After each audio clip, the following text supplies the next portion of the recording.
Bonjour Sandrine Mandini. Bonjour. Et écoutez, voilà notre troisième conseil pour aujourd'hui. Je rappelle que vous êtes quand même CPE depuis plus de 15 ans, donc une grande expérience que vous allez partager avec nous. Alors, pouvez-vous nous rappeler justement le deuxième conseil que vous nous avez donné hier de manière très synthétique? On parlait de la liaison entre le primaire et le secondaire et le fait que ça soit un petit peu violent justement, le changement d'univers. Donc voilà, d'être vigilant et d'assurer un cadre. Alors pour aujourd'hui, de quoi allez-vous nous parler? Aujourd'hui, ce dont je voulais parler, c'est de cette autonomie qu'il fallait quand même accompagner. C'est-à-dire que, effectivement, votre ado, il grandit, votre enfant grandit, et il va donc vers plus d'autonomie.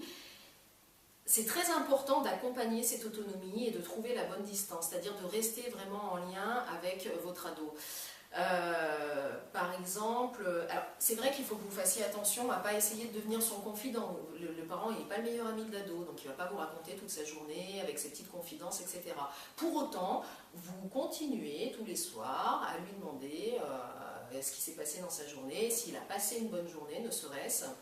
Vous essayez de trouver, alors c'est compliqué, mais on est dans le conseil, mais vous essayez de trouver une bonne distance par rapport à votre posture, par rapport à votre ado, parce que, encore une fois, il faut vraiment accompagner cette autonomie, et je dirais surtout en lycée, parce que souvent, en lycée, ça y est, vous le voyez, il est grand, hein, il est autonome, les parents, ils ont tendance à lâcher un peu, ce qui est normal, hein.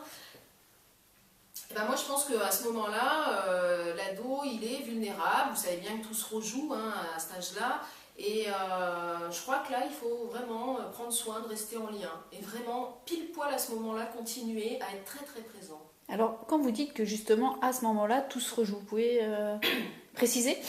Quand je dis à ce moment-là, tout se rejoue, je parle de l'adolescence, de la manière dont fonctionne l'adolescence. À l'adolescence, tout ce que vous avez mis en place de 0 à 6 ans va se re-questionner, va se rejouer. Donc, c'est ce que Françoise Dolto appelle le complexe du homard, je ne sais pas. Il s'agit en fait du fait de dire que l'ado, il perd sa carapace comme un homard pour en reconstruire une autre. Voilà, il est face au monde, il est vulnérable, et c'est très important, même s'il est grand et qu'il a l'air de se débrouiller tout seul, d'être extrêmement présent. Oui, donc très intéressant. Un moment où il peut être vulnérable, les parents pensent qu'ils peuvent le lâcher. En fait, bien sûr, parce qu'un jeune entre 16 et 17, voilà, il ressemble à un adulte, hein.